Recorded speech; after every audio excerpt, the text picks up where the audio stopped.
राधा वल्लभ श्री हरिवंश। राधे राधे दोस्तों, welcome back to my channel my life with Gopala. आशा करती हूँ हमारे प्रिय प्रीतम जी की कृपा से आप सब अच्छे होंगे।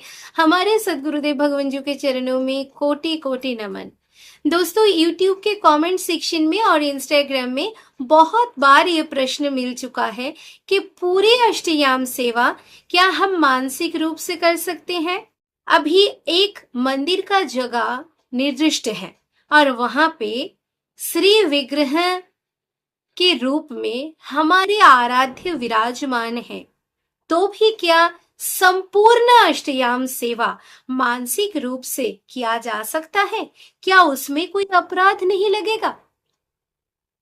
दोस्तों, इस बात की जवाब देने से पहले मैं आप लोगों से कुछ खास विषय पर चर्चा करने वाली हूँ।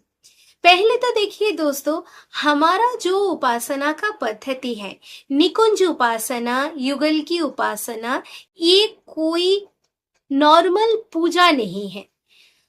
घर में एक जगह निर्दिष्ट कर लेना, वहां पे अपने आराध्य की जो श्री विग्रह है उनको स्थापना करना और सुबेरे शाम उनके चरणों में पुष्प आदि निवेदन करना, उनके सामने भोग निवेदन करना, उनको धूप दीप दिखाना, मंत्र उच्चारण करना, बस इसी सब आचार को हम पूजा करना कहते हैं, जो नॉर्मल सनातन धर्म के सभी लोगों के घर होता है। पर हम लोग खास कहाँ हो रहे हैं? हम लोग अपने आराध्य को सेवा करते हैं। अभी सेवा भी हम कैसे करते हैं? भाव से करते हैं। हमारा जो निकुंज का उपासना है, इसमें भाव ही प्रधान है। इसीलिए अष्टयाम सेवा पद्धति में हर बार एक एक प्रहर का सेवा निवेदन करने के समय हमारी सेवा पद्धति में पद गायन की रीत है। श्री हित चतुरासी जी में जितने भी पद की वर्णन है, वही सब पद से कुछ कुछ पदावली लेकर अष्टयाम सेवा का संपूर्ण जो पद्धति है उसमें पदावली निर्दिष्ट किया गया है कि मंगला के समय हम ये पद गायन करेंगे, स्नान एवं श्रृंगार के समय हम ये पद गायन करेंगे, और विभिन्न समय जो धूप की, दीप की अथवा धूप दीप दोनों की ही हम आरती दिखाएंगे श्री जी को, तब हम ये पद गायन करेंगे। ऐसा अष्टयाम सेवा पद्धति का जो पुस्तक है वहां पे निर्दिष्ट कर दिया गया है। अभी ये पदावली क्यों गायन किया जाता है, ये पहले हम लोगों को समझना पड़ेगा। क्योंकि भौतिक शरीर के द्वारा जितनी भी सामग्री हम जुटा पा रहे हैं और हम अपने श्यामा श्याम के चरण में निवेदन कर पा रहे हैं, भले ही उसमें कुछ कमी भी रह जाए, हम पदावली के गायन करते हुए उस दिव्य भाव को अनुभव करते हैं और हमारे श्यामा श्याम के चरण में निवेदन करते हैं। क्योंकि भौतिक सामग्री चाहे हम निवेदन करें या ना करें, जो कोटि ब्रह्मांड के मालकिन है हमारी श्यामा महारानी, और जो उनके प्रियतम है, निकुंज के स्वामी है, उनको क्या आता जाता है? आप एक थाली में पूरी कचौरी खीर रबड़ी परोसो या साधारण सा रोटी दाल परोसो, वे ये सब देखते ही नहीं है। इसीलिए हमारा जो सेवा है ये भाव का सेवा है और ये भाव पर ही आधारित है। भाव से ही हमारा सेवा शुरू होता है और भाव से ही हमारा सेवा दिन के अंत में समाप्त होता है। इसीलिए हमें कहा जाता है कि हम निकुंज में सहचरी बनने की चेष्टा कर रहे हैं। अभी ये बात अलग कि हम बन पाएंगे या नहीं पाएंगे, ये बात अलग हम हमारे इष्ट श्यामा महारानी को रिझा पाएंगे या नहीं रिझा पाएंगे। तो दोस्तों, मानसिक रूप से सेवा करना कोई अपराध नहीं है, बल्कि मानसिक रूप से जो सेवा करते हैं उनकी सेवा और भी खास और भी महत्वपूर्ण होता है। पर एक बात, जब तक आपको प्रगट सेवा के बारे में सभी बातें नहीं पता होगी, तब तक आपकी मानसिक सेवा कभी भी पुष्ट नहीं हो सकती। जब तक आप मंगला के समय श्यामा श्याम की चरण चापते हुए, यानी कि उनके सुकोमल चरण पद्म हल्के हाथों से दबाकर उनको बहुत लाड़ दुलार के साथ, जैसे निकुंज में हित सजनी जू के देख रेख में ललिता सखी जू करती हैं, वैसे पद गायन करते हुए, वीणा वादन करते हुए कभी आपने प्रगट रूप में उनको निद्रा से जागृत नहीं किया हो, तो आप मानसिक रूप से कभी वो भाव ला ही नहीं पाएंगे आपके हृदय में। तो पहले आपको प्रगट सेवा की प्रॉपर ज्ञान लेनी पड़ेगी।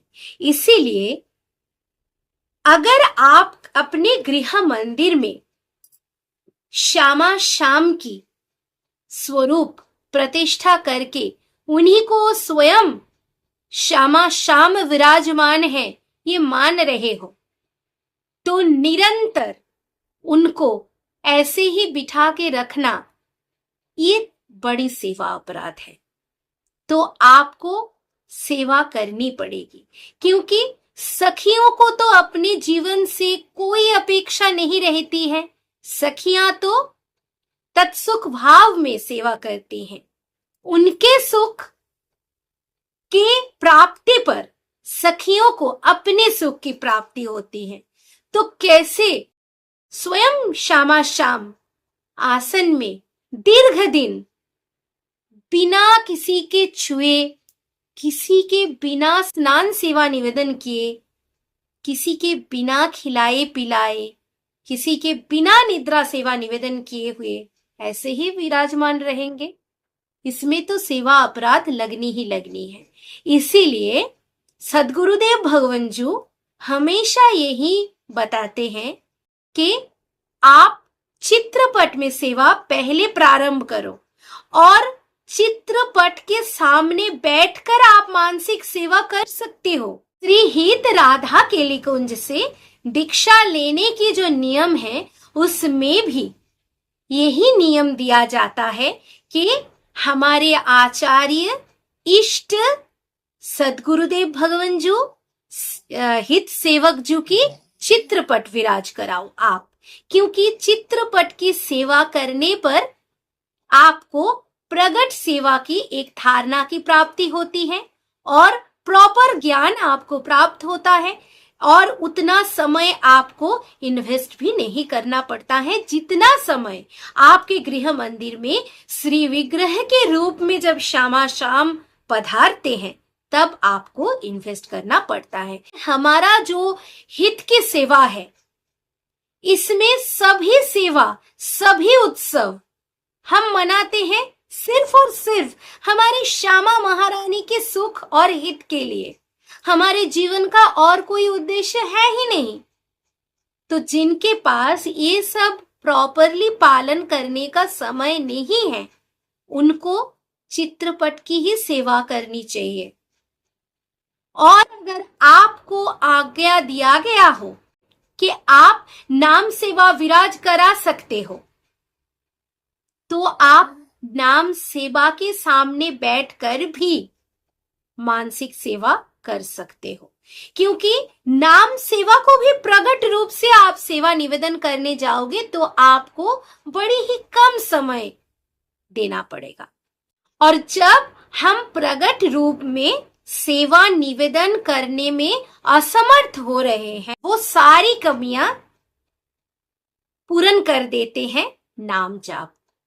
इसीलिए नए भक्तों को नाम जाप करने के लिए ध्यान देने पर ज्यादा जोर दिया जाता है। कि आप दिन में कुछ करो या ना करो, निरंतर राधा नाम जापने की चेष्टा करो और दिन में कम से कम 11 माला श्री राधा वल्लभ श्री हरिवंश इस दिव्य नाम की जाप करो।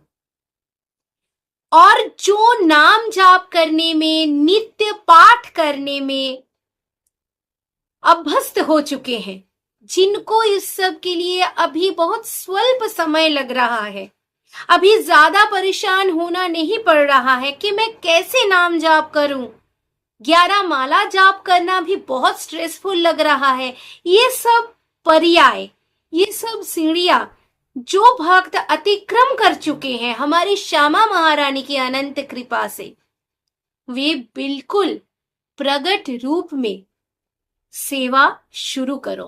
क्योंकि जब आप प्रगट रूप में यानी प्रैक्टिकली श्यामा श्याम की सेवा में अभ्यस्त हो जाओगे, तब ही आप अपने मजबूरी के समय मानसिक रूप से प्रॉपरली सेवा कर पाओगे।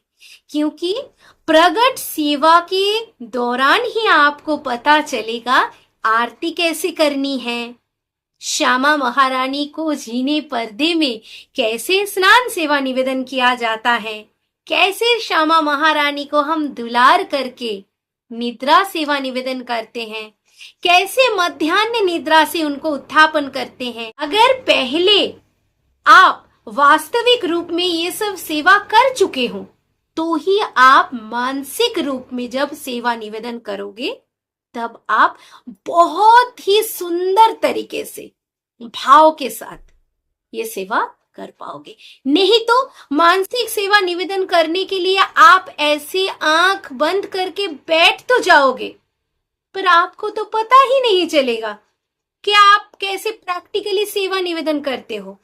तो दोस्तों, आई होप क्लियरली आप लोगों को मैं समझा पाई हूं कि अगर श्यामा श्याम आपके गृह मंदिर में श्री विग्रह के रूप में विराजमान है, तो निरंतर उनको ऐसे ही बिठाकर आप सभी प्रकार के सेवा मानसिक रूप से निवेदन नहीं कर पाओगे।